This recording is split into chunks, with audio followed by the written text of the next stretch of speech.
Welcome, friends and fellow collectors. You have joined me for an all-new episode of Diecast Emporium. I'm Tommy, and in today's video, we're going to be taking a look at a vintage NZG 1/50 scale Caterpillar model. Specifically, it is the CAT 983 track type loader, what we know today as track loaders. So this model was produced around the same time as the real machine was introduced, which was 1969. Production of the 983 ended in 1978 when it was replaced by the 983B model. The real CAT 983 was powered by a 6-cylinder D343 Caterpillar diesel engine, which was fitted with a turbocharger that ultimately put out 275 horsepower. Pretty impressive for the time. Okay, let's get on with the unboxing. As you can see, this is the box that the model comes in. You can see a nice picture here of the 983 loading a 769 rigid haul or off-highway truck. Again, a pretty prototypical pairing back in the day. Underneath the box, you can see CAT loader, CAT 983, which is track type loader in German. Here's the NZG logo, the article number, which is model number 140. And on the back, you can educate yourself in a variety of different languages on how to say track type loader. Continuing on with the unboxing.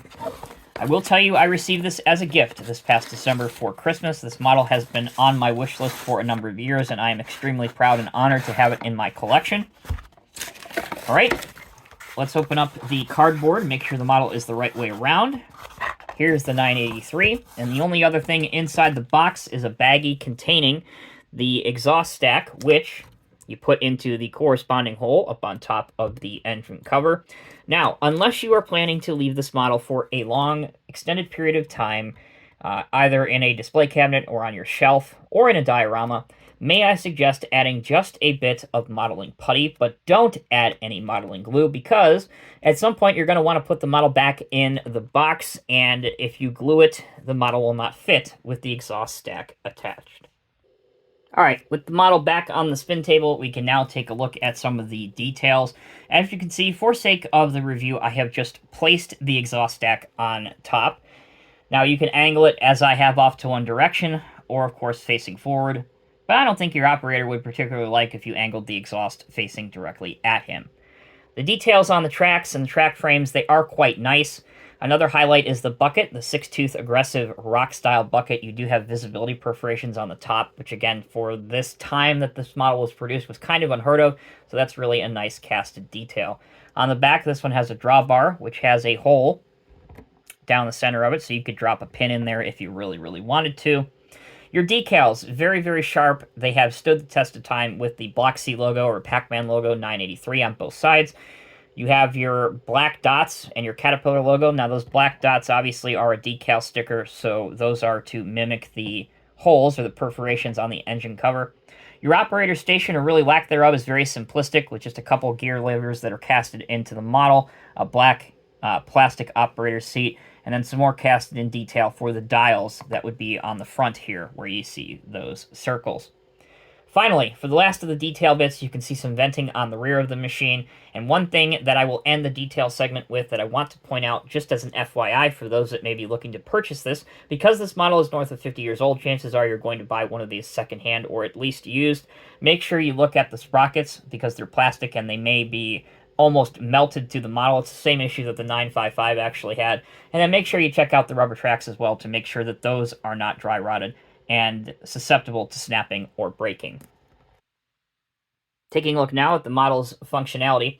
As I said, the tracks are pretty easy to rotate by hand, but again, due to their age, I would caution you against doing this too much. You don't want to potentially break anything.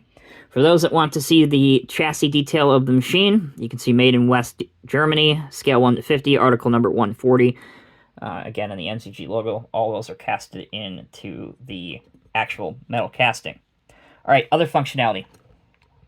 Let's tilt our bucket back so you can get a pretty decent carry angle, although it does tend to snap forward, and that has a lot to do with the fact that these cylinders are pretty darn old. Now, for a cut angle, that is a bit of a different story, and it's a good part of the story. As you can see, it will hold itself with the front of the machine lifted off. You do have a little bit of deflection here with the cylinders and the cylinder jackets. But again, potentially that's something that the individual collector can fix depending on how much modification they want to make to their model. All right, other end of things. You can get it to go as high as here without forcing anything, which again is pretty excellent. And you can get the bucket to go back to there. For a dumping angle and tilt angle, again, it is pretty exceptional for the time. You should have no issue getting out any of your ballast material that you are modeling with this track type loader. All right, let's see what it would look like next to a couple of different dump trucks. We have a modern style on-highway dump truck. This is the SM LaRusso Western Star dump truck. And you can see that it has no issue getting over the side, which is good to see. It goes plenty high enough that it won't even rest on the deck, which is nice at the top of the dump bed, I should say. Here's the other angle with the bucket tilted all the way back. Now, as you saw in the box, in the real world, a lot of times these two would be paired up with each other, and that is, of course, a 769. So here is an example of a 769. And there you go. Because the 983 is such a large track loader, it even has no issue clearing the side of a rigid hull off-highway dump truck. And here's your dump angle as well as seen here. Okay, let's take a quick break. When we come back, I'll show you what the 983 looks like on a lowboy trailer, and we'll wrap up the video. All right, everyone, we have one of my favorite lowboy setups to show you, and that is the Western Star 49X Tridem Heavy Haul with the XL Specialized 120 lowboy trailer. Both of these, of course, are by Diecast Masters.